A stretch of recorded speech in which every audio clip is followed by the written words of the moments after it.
Police in Russia have detained more than 24 protesters outside of a Moscow courtroom, including the chess master Garry Kasparov.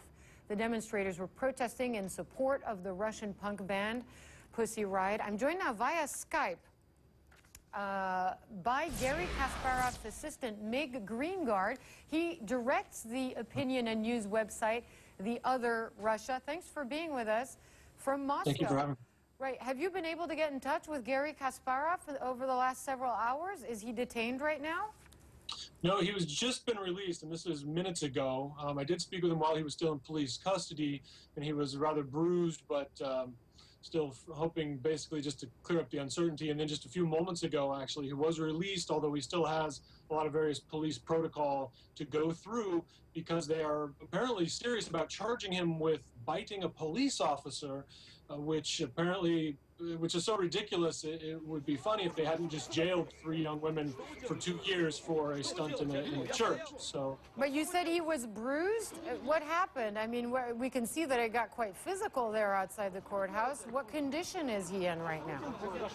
He sounded okay. We're hoping he doesn't have any permanent injuries. He is going to go immediately from the police station to the hospital to have his injuries checked out. His bangs kind of backed up. He was choked by the police, who apparently had a lot of trouble subduing a 49-year-old former chess champion, which is a little dubious. But the fact that it was photographed and videoed may be why they're trying to trump up some sort of charges against him to show that he was violent and that this violent arrest, which was documented, unlike his supposed this bite that they're going to be talking about a lot, apparently, to try to justify that somehow. Otherwise, it's really difficult to imagine why they would come up with such a bizarre story. So, sorry, I first said you were in Moscow. You're actually in New York City right now, correct? I'm actually in New York. I run the kind of the English language communications operation for the Moscow-based organization. Gary's also the chairman of the Human Rights Foundation, which is also based in the States. So,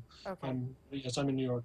Okay, so what's his plan now? I mean, you have the Pussy Riot verdict and sentencing, and people around the world saying essentially this is a way to muzzle artists and others and politicians who are openly critical of Vladimir Putin. What does Garry Kasparov want to do now? Basically, I don't think this changes his course at all. This is something he's been trying to establish, kind of this coalition. We're bringing people together. Since he retired from chess in 2005, that has been his mission, to bring together as diverse aspects of Russian society into this push for democracy, for more human rights in Russia. And now he's getting help from Vladimir Putin with doing these ludicrous things. But of course, this idea that somehow Putin cares about outrage in Western media or celebrities on Twitter is perhaps the greatest misconception to come out of this. He doesn't care.